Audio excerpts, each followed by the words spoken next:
combined together. And that's more a history of Mexican archaeology and its development through the Instituto Nacional de Antropología y Historia, the INA system, that I'm not going to get into too much. But the main thing is that up until now, we typically treat this area as entirely segmented.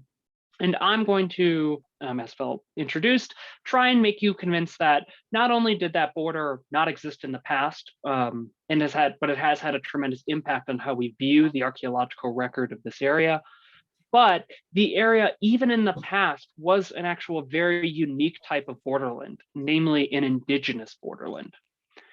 And when we talk about borderlands, particularly in archaeology, we typically think of them as cores and peripheries in states or proto-states. And we see this today. These are models derived from modern nation-state economics, Wallersteinian core periphery in world systems theory, or identifying and discussing geopolitical changes over time. But yet, we also apply these to the archaeological record, as you can see here. And usually in this case, it's done in several different locations outside of state level societies as we think of them. But it's also done particularly most recently in West Mexico by the work by Peter Jimenez Betts, looking at the Mesoamericanization of West Mexico. By that, we mean the integration of the states of West Mexico, Nayarit, Jalisco, Sinaloa, into Mesoamerica proper. We also see it in Tim Earle and Christian Christensen's work, mostly in Scandinavia, but throughout Europe. And then, of course, classic descriptions by J. Charles Kelly and Cal Riley, trying to look at how the Southwest became integrated into larger Mesoamerican, I would argue West Mexican, but Mesoamerican connections of exchange. But yet, missing from these descriptions are actual indigenous examples of borderlands or indigenous examples of cores and peripheries. Yet we see these both when there's state level societies, such as this map dating roughly 1721. It's a Catawba map that focuses on the relationship between the English colonists right here in Charleston, Virginia, and the central focus of this, which is the Nassau community, the main community of the Catawba Nation. And what I want you to see in this map is that it's depicting a way how indigenous people in the Southeast, or at least this community, this nation, viewed the relationship across a borderland between the colonizers, the state level, and various very complex localized chiefdoms, as we might think of them. And what it is it's not a one-to-one representation of space.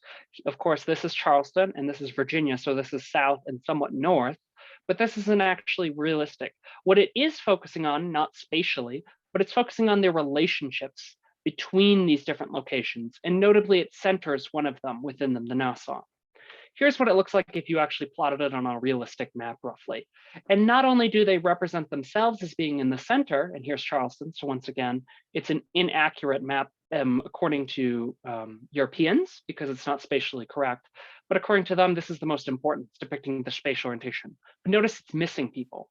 So even in their own maps, the indigenous maps that they provided to colonial governors at the time, are ways of maintaining power and authority, of directing trade from a very important port, English port, Charleston, through the center community to others. And yet we also know of other examples, not just that, but also earlier, dating across the borderland region, of course, with the Apaches and then multiple groups of Apache, where these really actually defined the extent to which Spanish authority and imperial Spanish, I guess you could call it, nations existed.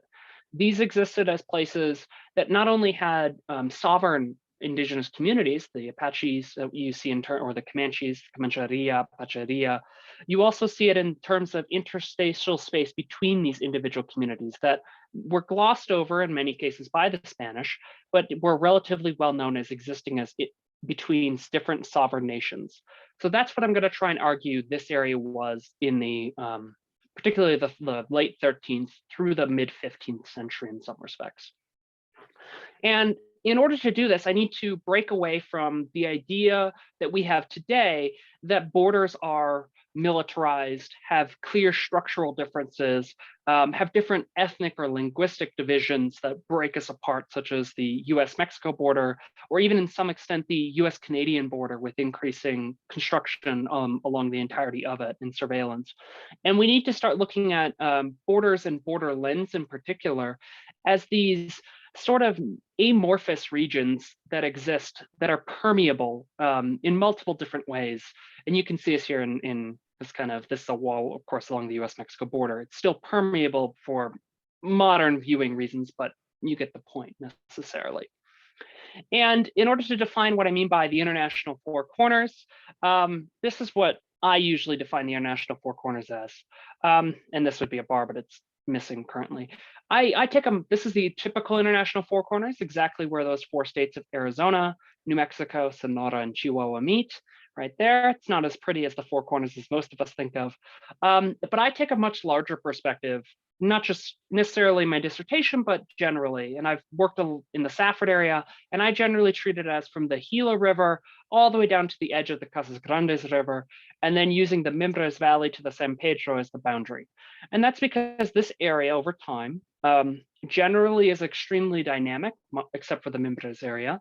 It generally shares fewer attributes within to communities living outside of it than they do within it necessarily, such as the San Simon has a lot of connections to the Safford. And for a long time, people thought the Safford Valley was directly integrated into Hohokam.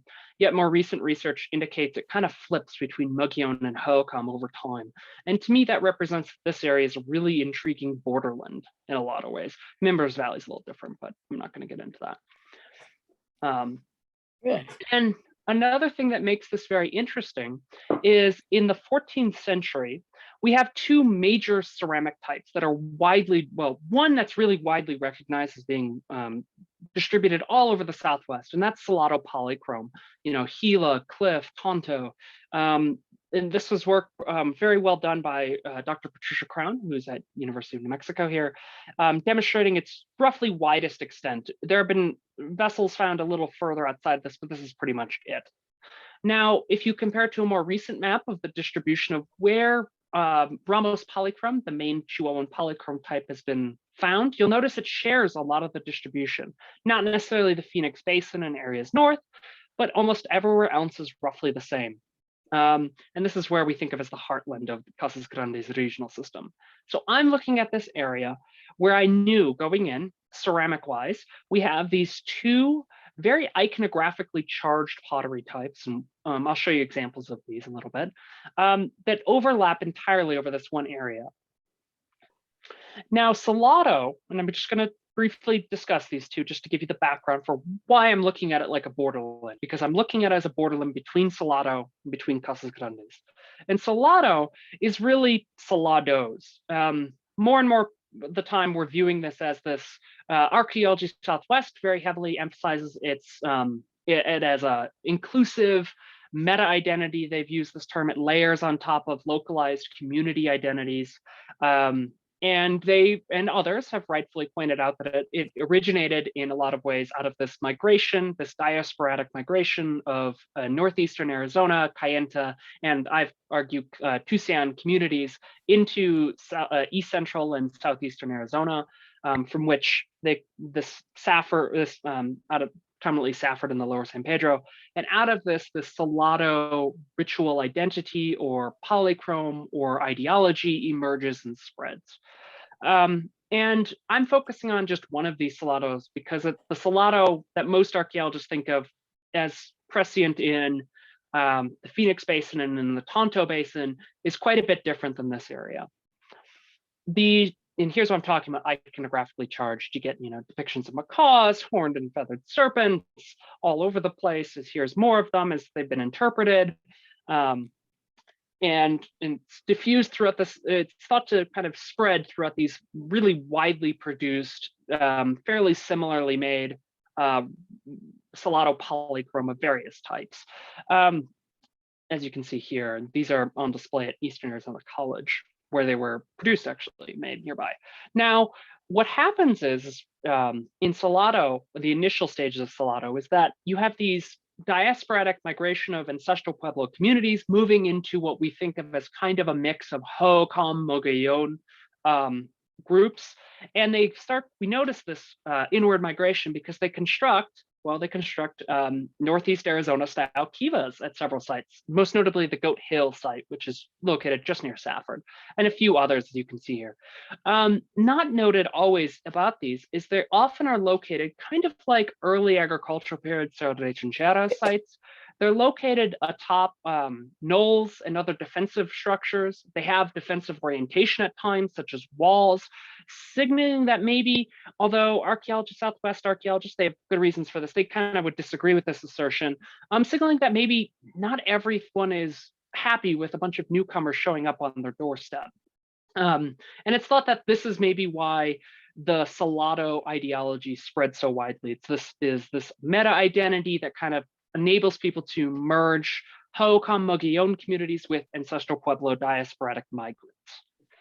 And as you can see here, you get these all over the place. These are what they look like up in east central Arizona, and then further north in the Tucson and Kayenta areas in some respects. And alongside these migrant communities, you get a new type of pottery, Maverick Mountain, right here.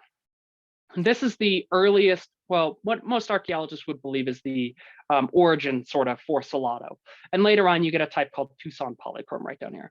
And for a lot of intents and purposes, they use the presence of either Maverick Mountain, particularly Maverick Mountain, but somewhat Tucson polychrome and other Salado as an indicator for a site's connectiveness to these mixed migrant local enclave communities. And this right here is a vessel actually from one of the sites I'm working on in the International Four Corners, this Tucson polychrome. Now, contrasting this kind of localized event, this shared meta identity narrative that persists, coming mostly out of the Safford area, so the northernmost area of what I would call the International Four Corners, and then the lower San Pedro, which is just kind of near Tucson, is what's happening south of the border. Now, whereas north of the border, you're getting these local communities adopting different attributes and traits, and the results are very locally different. South of the border, you have a total reorganization occurring in the 13th century. And this is a big debate in Casas Grandes archaeology between those who think it has a long history, a long connectiveness, and those who view it as a clear break. Those who view it as a clear break would arguably be most notably Steve Flexon, and he's got some reasons for it. Those who argue for this continuity, this increase in population and settlement, more or less competition, would be, say, Mike Whalen and Paul Minnis, most notably.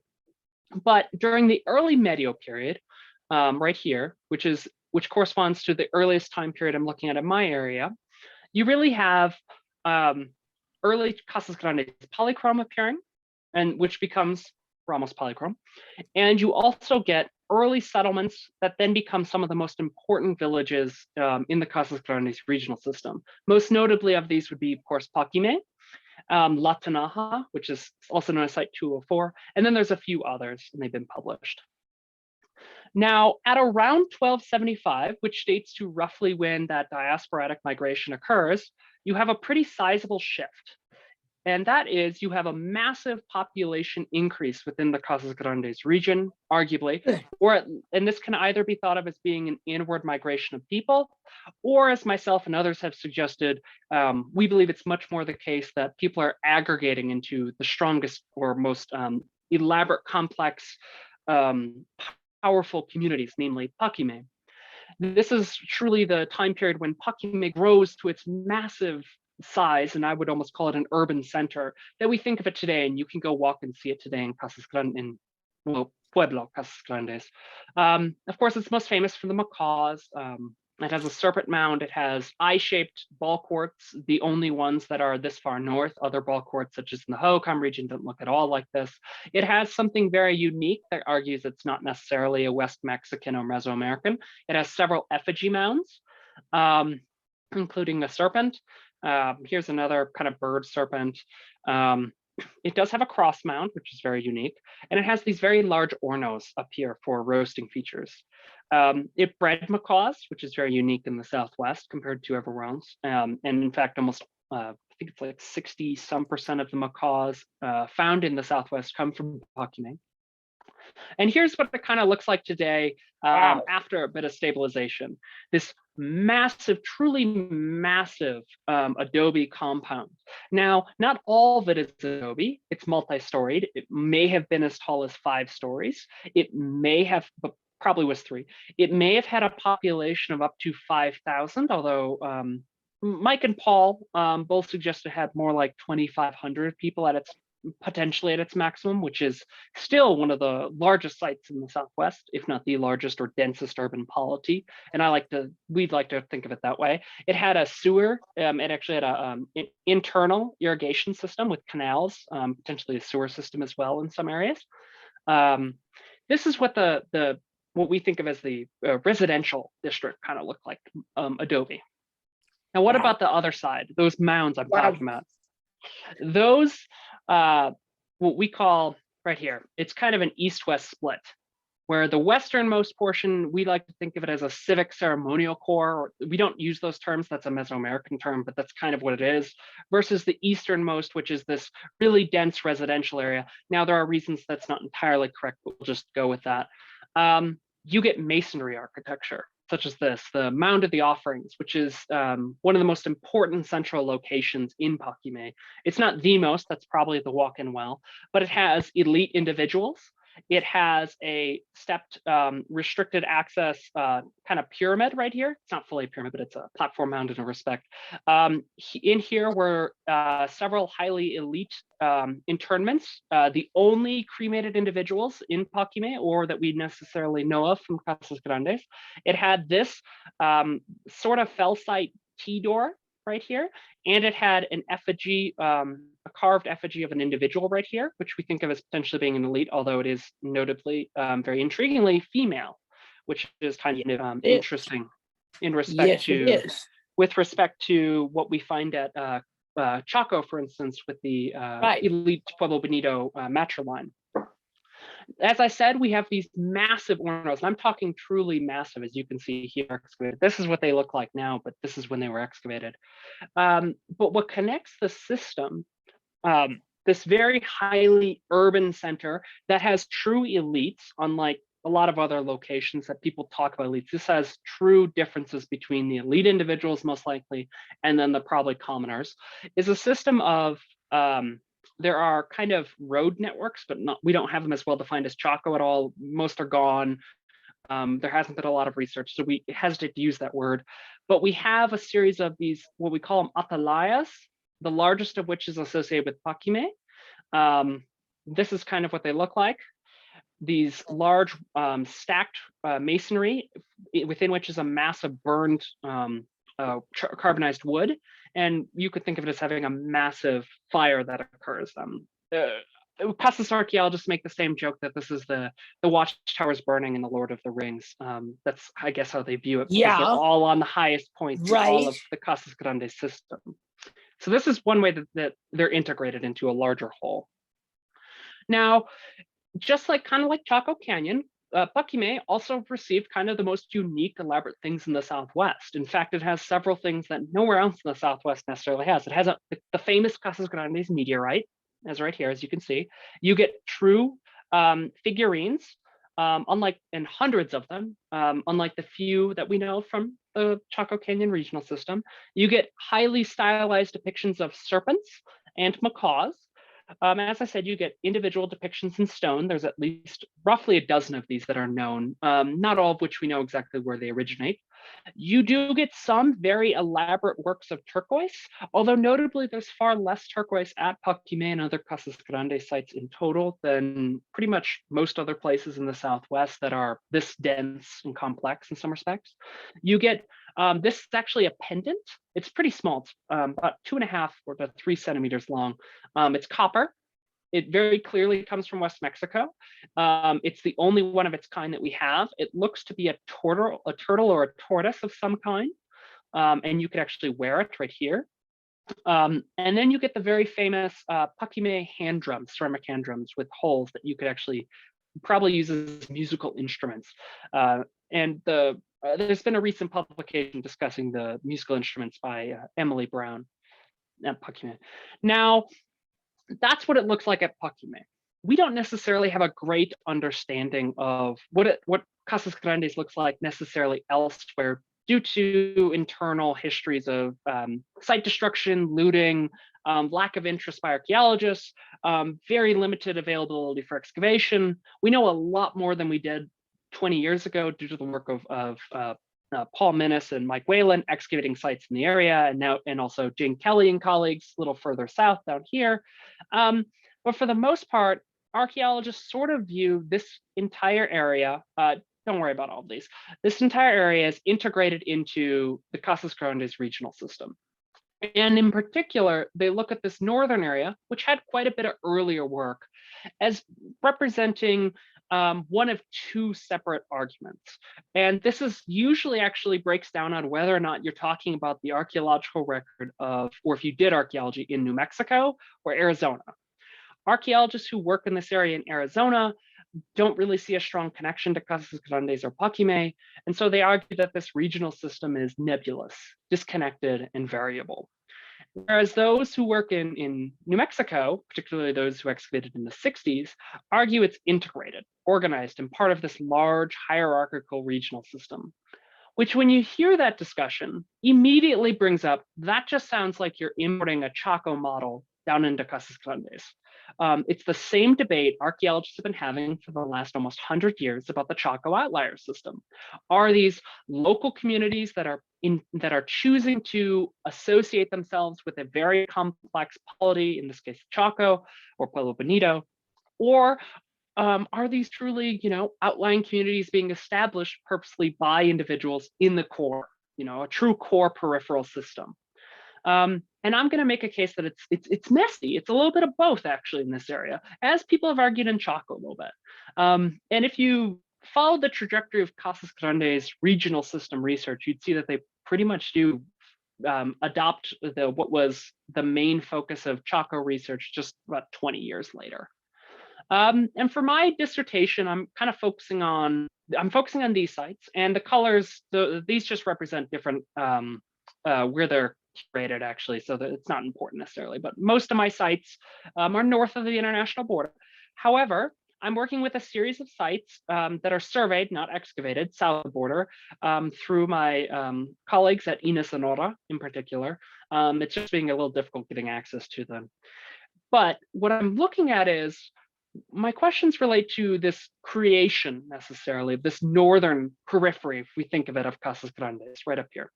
And I'm looking at what type of borderland is it? How did it change over this roughly 250-year time period, or did it change? Are there differences between sites in the study area? And most importantly, as I brought up to the beginning, what does this inform us about indigenous borderlands prior to the presence of colonial powers? Is this a good example of one or not, and why? And to do this, I'm talking about these sites, and they belong to what we call the animus phase. Which is this kind of catch-all term that's applied to sites, and you'll see the impact of the modern borders if you looked at many of these maps of the animus phase. I'm not using them, but I kid you not, the map of the animus phase typically goes something like this. It just goes straight down, curves up, curves right here, and then just kind of terminates. Just kind of does a loop within New Mexico, or maybe if it's a little daring, I'll go a little bit into Arizona, and barely, if anything, just rounds into Mexico. Which kind of shows you what people are thinking about when they think about the animus phase. They're thinking about modern borders, not that it didn't exist until realistically the 1853, and then 1911.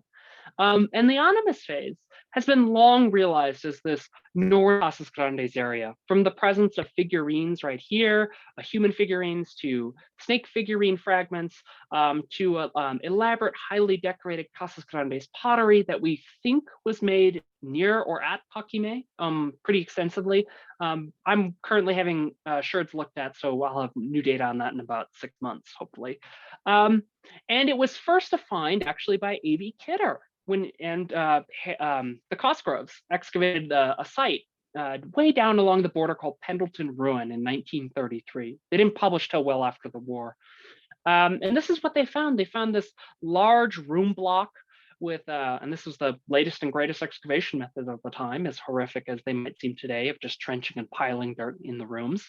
Um, they found a pretty sizable village, actually, with multiple floors and a ton of Casas Grandes pottery that they thought dated to the maybe the 14th, 15th century. They weren't quite sure. They didn't have radiocarbon dating back then. They just kind of guessed.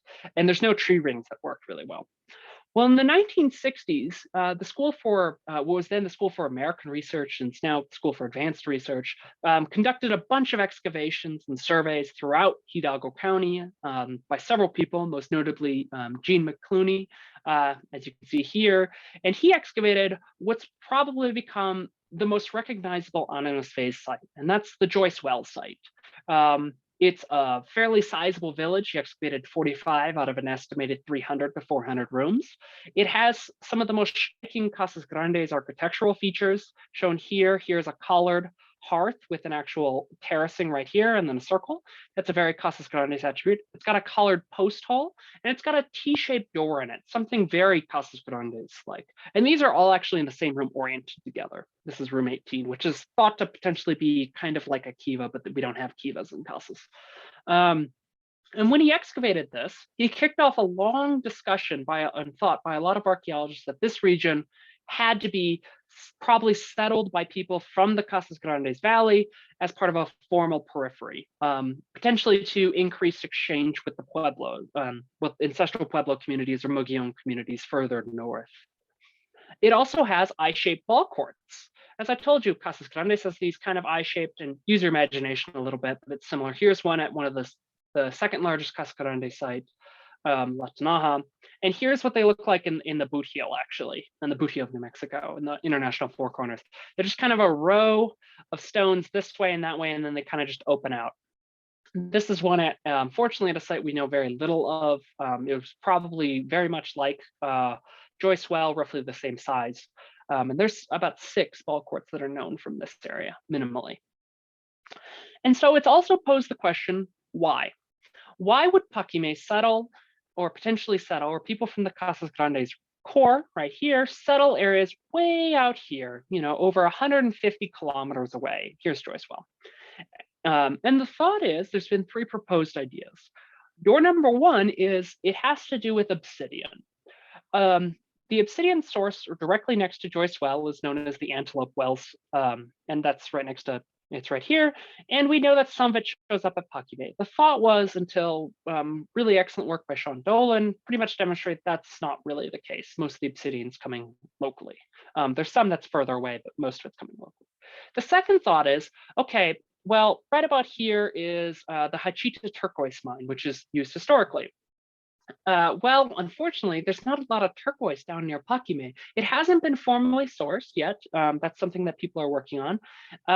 But we suspect it's probably not the case that they're exchanging turquoise down, because there's just not there's not a lot of turquoise at these sites, and there's almost none actually. And there's not a lot at Paquime and other sites in particular. It didn't seem to be as appealing in some ways.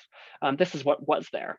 The third thought is, well, okay, well, maybe they're growing maize up here to, kind of like Chaco, the argument they're growing maize elsewhere, importing it in, except for, unlike the long debate about the agricultural suitability of Chaco Canyon, Paquime lies in the Casas Grandes, the middle Casas Grandes Valley, which is one of the most fertile valleys you could be in. So they clearly could just grow enough maize for themselves, although there is quite a bit of maize up here. So that's something we don't quite know yet why, but these are the reasons people have proposed before. Now to my big research questions, the ones I want to. What type of borderland is this? Up until about 5-6 years ago, really when I actually started looking at this stuff, a lot of archaeologists and a few of us had done some surveys like Pat Gilman. Archaeologists would have sort of said the archaeological record of the boot heel has a pretty sizable archaic footprint, particularly with some Cerro de Junquera sites. It has almost nothing up until the Animas phase, up until 1150, 1200, and then it has a pretty sizable Apache Spanish component because it is along that borderland that doesn't really rise to a lot of material culture, but it's heavily reused repeatedly by these more mobile communities. However, when I've been going through these collections, most of which were done by SAR and they're at the Museum of Indian Arts and Cultures, I found quite a few member assureds. And these come from sites all over the place. And some of them aren't reported on. This one is directly across from that Joyce Well site. It unfortunately was surface collected in 1963, but we know nothing more about it. It's not recorded or anything. It's probably based on the quantity and variety of shirts, probably a small hamlet of a couple houses or thereabouts. And then more recently, I've been working with Pat Gilman, and we've been reanalyzing additional excavations in 1964, actually, by G. McClooney and SR at the West Baker site, which is most notable as this massive shrine complex, but it's also actually a pretty large hamlet for the Mimbres classic period, so around 1100 or 1000 to 1100. And there are a few other massive sites. Cabin Wells, Pat Gilman recorded this, Maddox and Cowboy site, which we don't know much about. We're looking into these. Suggests that there was a pretty sizable population in the Boot Hill region, relatively speaking, not compared to the Mimbres Valley or anything, but much more so than we thought, at 1000 to 1100. And this suggests that as a borderland, it wasn't this uninhabited, well, I'm going to use the term frontier, but it's been redefined in a lot of ways as an area with with low population, but identified through migration.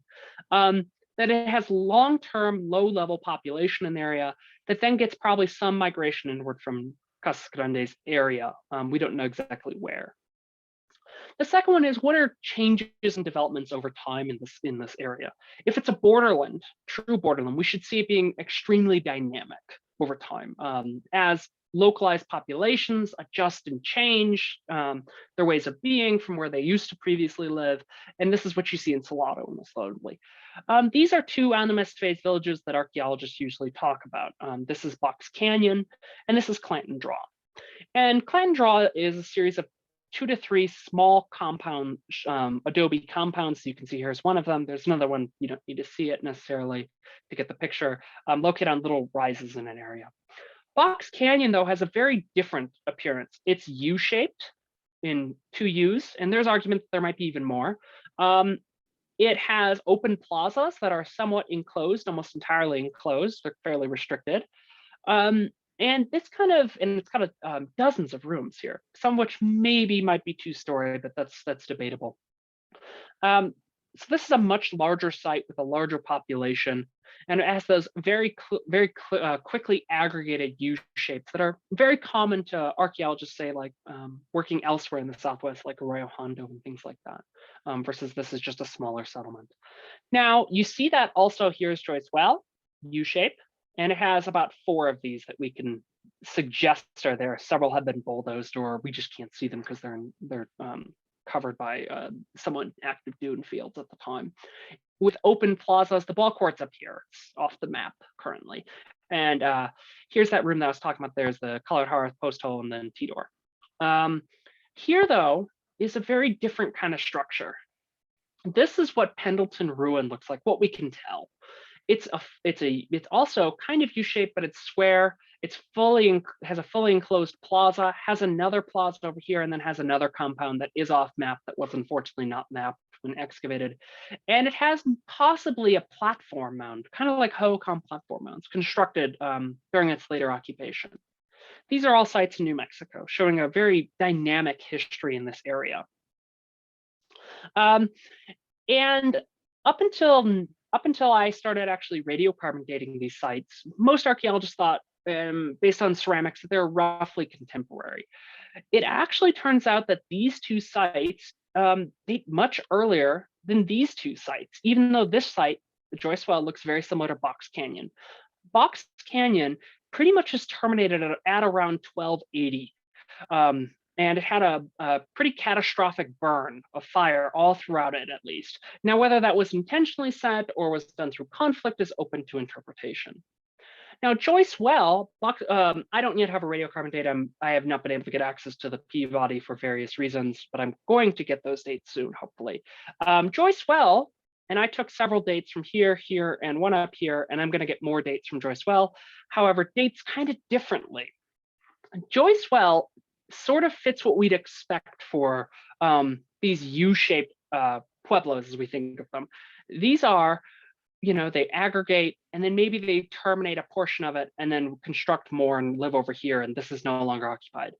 And if that's the case, it suggests that the population that lives in this area is much smaller than we thought. So instead of talking about hundreds of people living in a 400-room pueblo, we're really talking about maybe 50 to 100 rooms occupied at a time, and a quarter of the population, so maybe 50 or 25 people possibly even. It turns out that Joyce Well has that pattern. These rooms were terminated at around 1330, 1340, and the rest of the pueblo, at least the portion that was excavated, was terminated at around 1370, potentially even earlier, with, again, a catastrophic burn throughout the entire portion of it, with stacked maize and then intentionally set or unintentionally set. There's a debate over that, which is kind of intriguing. I don't have maps, unfortunately, as much for sites in Arizona, and that's because some of them actually don't have site maps that were produced. Here's a photo I'm talking about. Here's the colored hearth, colored post hole, and the T-door in an alignment right there. Now, what about differences? That's differences over time just in the New Mexico area in terms of architecture. How about over time across the area? Well, you get three different patterns, really. Pattern one is architectural. Structures in southeastern Arizona follow two patterns. One is the small, slowly accretioning compound architecture that seems very similar to that found throughout southern Arizona. You find it in the middle San Pedro, you find it in the Safford area, you find it in many locations. The other is this very dense enclosed plaza compounds that you find associated with large, mid to late 14th century Salado sites. You also get a difference between what we usually think of as the hallmark of the animus phase, which isn't Casas Grandes polychrome, but actually this really unusual, they call it a red slipped gouge type, except for it's not always red slipped. And it's actually a smeared obliterated corrugated, indented corrugated right here, forming these kind of really interesting triangular grooves on the exterior. And contrastingly, plias red, which we usually think of as a Casas Grandes type. And here's what I'm talking about. This is Joyce Well, and here is the Kuykendall site located in the Sulphur Springs Valley of southeastern Arizona, most clearly a Salado component site. So not only do you have differences in architecture, U-shaped, open plazas, ball courts are all in New Mexico, they're not here. You also get a few other differences. All of these little dots, these are cremations. These are the interment of deceased individuals. Now in the Joyce Well site, they're within the rooms. They're actually very much like Casas Grandes sites. They're partially subfloor. We don't have a lot actually. Versus the Kuykendall site and a few other sites in southeastern Arizona, they're predominantly either interred in the plazas or are cremations interred in the plazas, or what was a plaza and is later constructed over, as you can see here. A very different association, burial practice in a lot of ways. Yet both share in a lot of ways the same types of pottery. You get Chihuahuan pottery, you get Salado pottery, you get this is plias incised right here, you get plias right here, and then you get that Cloverdale once again. It looks like it's actually an incised type, but that's not what it actually is. It's a very beautifully made type. But as what has been suggested previously, it's not so simple as just saying, okay, well, those closer to Casas Grandes get the better vessels, the Cerveros vessel from Joyce Well, because you get equally stupendous, equally artistically made, and probably made in the same location based on temper and paste, although we'd have to, I'm getting that INA. This is from the Darnell site in southeastern Arizona. You get the same type of pottery at both, not in the same proportions, but they both have access to Casas Grandes pottery. Here's more from, this is both from the Pendleton ruin site, and these were unfortunately not widely published actually in their formal report of the excavations. And you also get Salado. These are Salado types. Now, unlike the Salado types that you get, including these very elaborate bird effigies, as we think of them, that you get in the southeastern Arizona sites, or at least some of them, you don't get a wide variety of Salado types in the New Mexico sites, or at least some of them, suggesting that there's something going on and it's beyond just the proximity to production sources.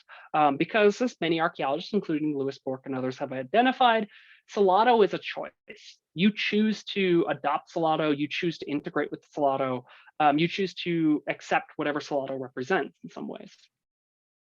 Yet, as I said, this is you get a variety of ceramic types throughout this area. So people have a wide variety of material culture that they can procure. Not all of it's locally produced, and they also produce vessels like this Cloverdale corrugated in a wide variety of ways. It was initially defined as a red slipped, smudged, or blackened interior vessel, yet you find a wide variety from plain to partially red slipped to fully red slipped to smudged to unsmudged to red slipped interior, suggesting that there's many different ways of producing this very iconic, mostly utilitarian pottery style throughout the Animus phase area. Here's a little brief schematic of kind of what they look like if you go from west to east. Here's that Kuykendall site, very Salado. These are the proportions of decorated pottery. And please note that some of these types are misidentified in the reports, and I'm fixing some of these as I actually analyzed some of the collections. I'm not analyzing all of them because there's hundreds of thousands of sherds and not all of them actually are available anymore for study. But as you can see, there's a general shift towards Chihuahuan as you go further east. And remember, these two sites date slightly earlier, so there's problems with these. And there's a general decline, in Salado as you go further east as opposed to west. And there's a slight increase in Ornata as you get closer to Joyce Well and 76 Draw, which is on the border kind of near Columbus. Additionally, you get another very intriguing trend, probably even more a more perceptible trend. This is the painted pottery. How about the unpainted? How about those utilitarian types? This is Cloverdale, blue is Cloverdale corrugated, and orange is Plias red. Plias red is usually thought of as being the Casas Grandes type, and Cloverdale corrugated, the Animus phase, the local. You see a very good drop off over from the western sites to the eastern in Cloverdale corrugated, and a corresponding increase, of course, because these are plotted against each other, suggesting there's some kind of division, and these, remember, date slightly earlier, some kind of division here between these sites, and that the interstitial space is kind of pretty clear cut in some ways. You see a similar thing happening in mortuary patterns, actually. Whereas in Casas Grandes, you have some lines of evidence to suggest that there are elites and commoners. You don't find that here. In fact, outside of the mortuary practice of interring individuals in rooms, let's say at Joyce Well and a few other sites, you don't get the other aspects of Casas Grandes mortuary practice, such as interment of, say, Ramos Black, that's a little debatable, but the percentages suggest that's kind of a trend. And you don't quite get the cremations necessarily in all cases that you would in, as you can see here, you get cremations, but you also have inhumations that you would in the Sulphur Springs Salado version. Now remember, Salados, there's multiple Salados, suggesting it's a multifaceted, this is the study area, multifaceted, very diverse area with a multitude of different practices occurring, both in terms of what material culture can get and what happens when someone to the deceased, how people respectfully mourn and intern those who have passed. So what does this mean in terms of regional implications? This is a little timeline I've built up from my research that really expands to it, because before my research, it was maybe there were some Mimbres sites and then they terminated. And then there were some Casas Grandes sites up here and then they terminated, and that's it. And these Casas Grandes sites must date 1300 or later, and they all were maybe a little earlier, but they all relate to Paquime and the expansion outward of the Casas Grandes regional system. Here's what it looks like when you add a few more background details. Up until 750 or so, and these are all dates AD, you do have actually small pit house sites in the area, quite a few actually, enough to say that there's low-level population that's residing in this area pretty constantly. It's not one that's moving in and out repeatedly like archaic lifeways in some ways. At 1,000, when Mimbres really kicks off and starts to expand outward, at least we think it does, you start to get some very larger hamlets and possibly even villages on the order of 100 rooms or so in the area. Yet by 1130, we don't have any evidence to suggest that there's people maybe living in this area after 1130. This corresponds with the depopulation of the, partial depopulation of the Mimbres Valley and major shifts in the Mimbres culture area that make it very difficult to trace populations. Yet by 1200s, particularly the early 1200s, I would argue, we have those early animist phase villages that are already established, like Box Canyon and Clanton Draw, potentially even in the late 1100s, but we would need a date to suggest that. But by 1280, those sites are terminated. Their occupations are gone. We lack evidence for other major sites necessarily in the area, although I'm sure that if we looked harder at some of these sites we have looked at, we'd have more data. And right at 1280 is when Paquime really emerges as this regional polity. By 1300, though, Joyce Well and other major animist phase sites appear to be very rapidly constructed. As I said, Joyce Well, I have very limited evidence that it was occupied prior to 1300 in most areas, yet it was already clearly growing very rapidly, such that a portion was terminated around 1330. And this is when Salado really emerges. I mean, it starts over here, but really emerges by 1300. Yet by 1320s, that's when those Salado sites are starting being built. Those Salado sites in southeastern Arizona, the Kaikanau site, as well as those western animist phase, Pendleton, Darnell, and the sites from Cochise that I'm looking at, Reagan and a few others that I didn't spend too much on because I'm still working on reconstructing a map from the notes.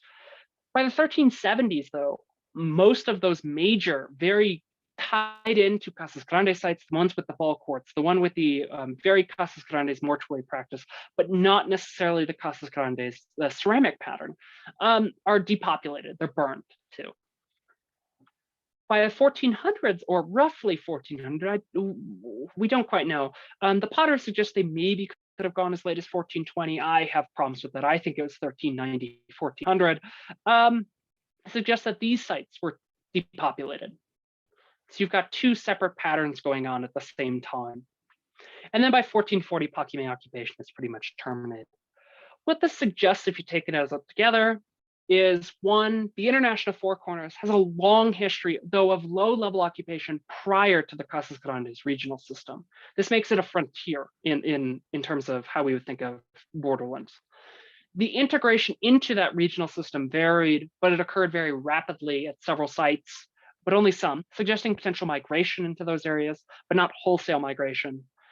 The cohesion, though, is fairly limited, both within sites, within the animist phase area, and between sites from the animist to Casas Grandes core, and likely unsustainable given how quickly it kind of dissolves, even though Paquime and the Casas Grandes regional system continued on for another 80 years, roughly.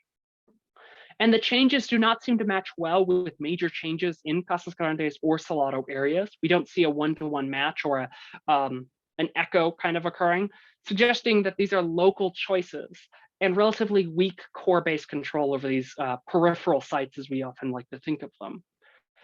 In a larger way, thinking of this as asking ourselves if this is an indigenous borderland, and I think it is, it pretty much demonstrates that, and we knew this from, say, like Cahokia and a little bit of Chaco, that indigenous borderlands very clearly existed well before colonization or state societies, or even quasi-state societies, as some would argue Chaco and Cahokia were. And these demonstrate a real geopolitical history for the region, for even poorly known areas of the Southwest Northwest. But yet these borderlands are very archaeologically messy, even prior to incorporating the issues of looting, excavation strategies, preservation biases, and then modern borders being probably one of the major ones for my area in particular. But to understand them, we require nuanced, multi-scalars, both local, sub-regional, and regional, and time-sliced foci. So we can't just look at this one little 250-year segment. I didn't understand how it all fit in until I started looking a little earlier. And finally, we need to examine their presence in the ethnographic record. As you can see here, is once again the Nassau de Catuaba map, and this is a map actually of southern Texas by the Spanish in the 1740s, demonstrating their the area as being pretty much indigenous space.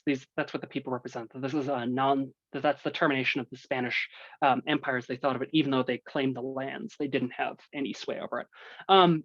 We need to examine the presence of these indigenous borderlands and understand the primacy of these relationships as depicted here as being more important than spatial distance, as we often think of core periphery. And I like to think of it as this. This is the archaeological record we teach people, we talk about all the time in Ancestral Pueblo, Mogollon, Casas Grandes, Hocom. Pattaya usually gets short shrift, unfortunately. But this is what the ethnographic reality looks like. It's messy, it's overlapping, it's multiple communities living adjacent to one another. And yes, this is partially a product of Spanish colonization and other events. However, it's also likely reflecting a true reality of the archaeological record that gets so easily missed because of a variety of different means, usually the fact that it's biased and we just miss a lot of things. And so with that, I'd just like to thank a lot of my funding sources right here and agencies who've supported me through this, particularly the Amaranth, MIAC, Cochise College, Ina Sonora, Peabody Museum, my PhD committee. I hope to be done next year. And then of course, a long list of commentators, resource suppliers and general supporters, chiefly my wife, Heather. And with that, I think I'm going to move into questions.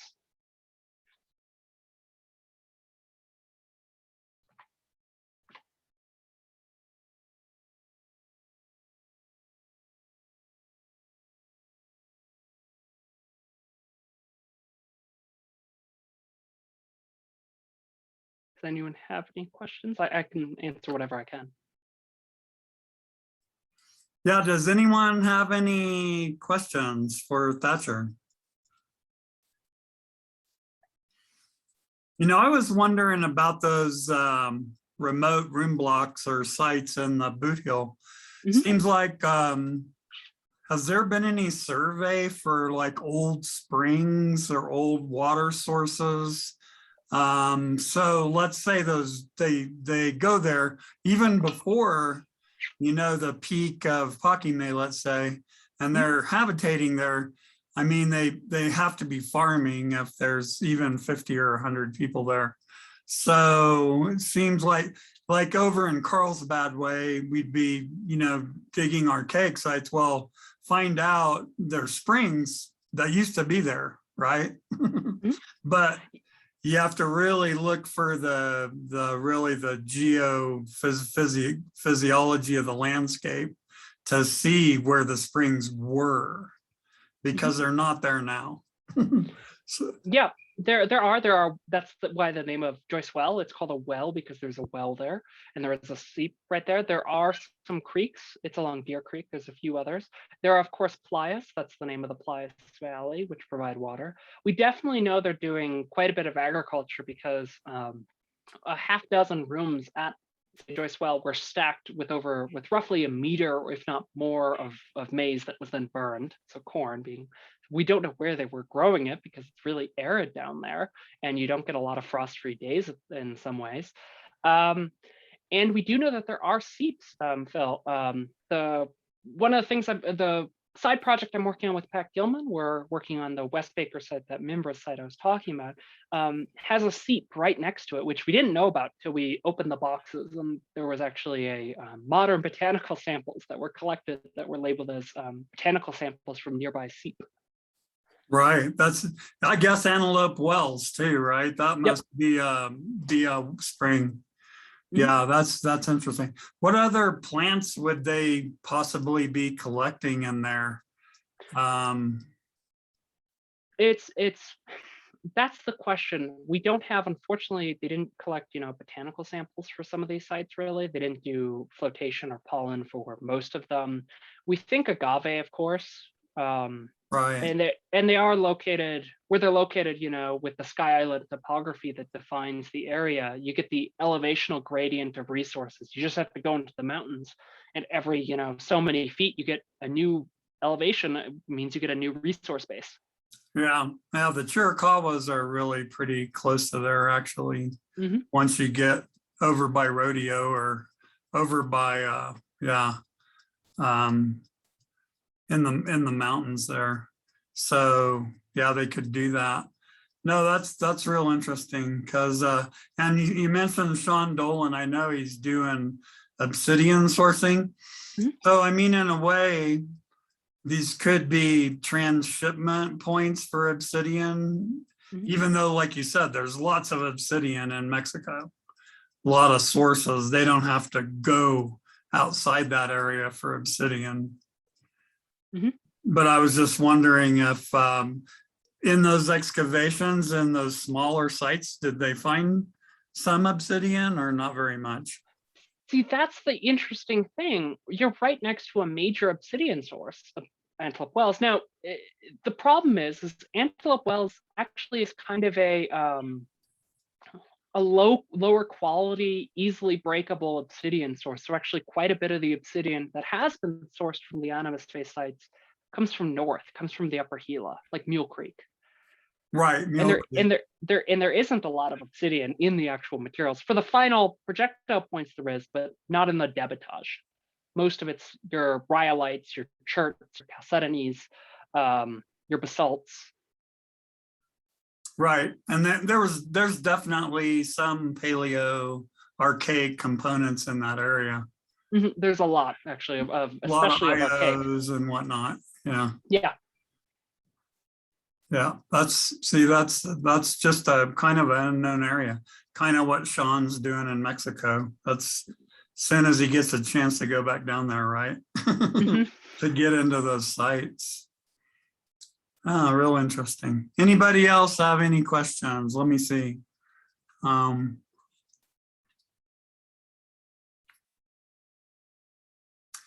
Anybody else want to just turn on their mic and let me turn on your guys' mics and ask a question? There aren't very many people, so can do that. Yeah, Phil, I posted a question about climate change, and so go ahead, ask it. Well, if Thatcher could take a look at, well, here it is. Has past research or your research looked at water supply and climate mega drought as an explanation of population shifts, similar to the ongoing great drought that persists in Colorado Plateau archaeology? Has there been any effort to look at climate change associated with population shifts? That's a really good question. No, there hasn't been. But when I think about it, we do have some environmental reconstruction that we usually use for the Mimbres Valley, and I don't see why it necessarily shouldn't work as well further south. And it suggests, one, that there was a pretty extensive drought starting in 1120, and that's been the cause for a lot of archaeologists suggesting that kind of kick-started the decline of Mimbres, which was mostly due to probably social factors, but added a major stressor. And then there, of course, there's the great drought that occurred, particularly in the Four Corners. That was actually not as terrible as most archaeologists sometimes portray, but was sort of relentless, particularly in that area. It would necessarily fit the timeline pretty well, except for that 1360-ish or so, 1370 burn date for the major Casas Grandes like sites in the boot heel. The other dates definitely fit. That the 1280 hits that 1260, 1270 great drought onset in the Four Corners, although the migration actually occurs before that in the Four Corners area. That fits well. And the termination of, say, Mimbres-like lifestyles also fits very well. So that's something I guess I should consider more. Thank you for bringing that up. I hadn't thought about that much.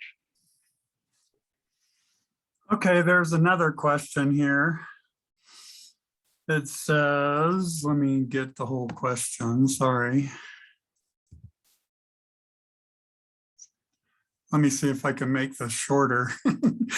So, okay, how do Pueblo oral traditions and migration histories factor into your interpretations? Have you consulted with tribal groups on their histories of the region, e.g. Hopi, Zuni, Akamam, etc., or do you have plans to pursue that line of research? For example, T.J. Ferguson and colleagues have done.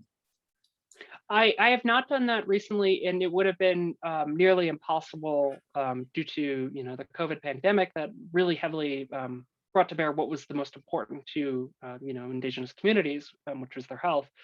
That is something I am looking at pursuing, and also speaking to who are traditional stewards of most of southeastern Arizona, the Tohono O'odham Nation.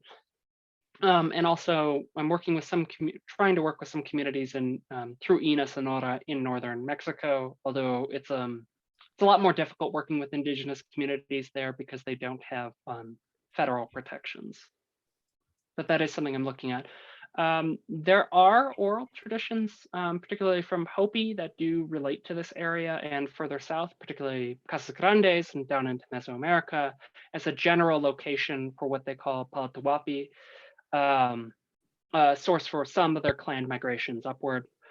And the Zuni also have oral traditions as they relate to Casas Grandes. They talk about it as being where, and I'm gonna unfortunately probably misrepresent it a little bit, where they had two eggs and they had a choice between both of them, different groups of their people, and those who chose the duller looking egg, which hatched actually into a macaw, were told to head south, and they did, which is the one that was more vibrantly, brightly colored, actually hatched into a raven, which is a very important symbol for the Zuni people, stayed and retained and became Haiwaku and other places like that.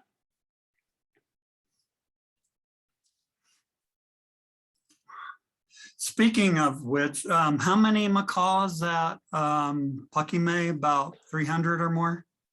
I think more than that. I think it's at least 300. 300, yeah. Because it's a question, you know, and whether or not they're moving the macaws.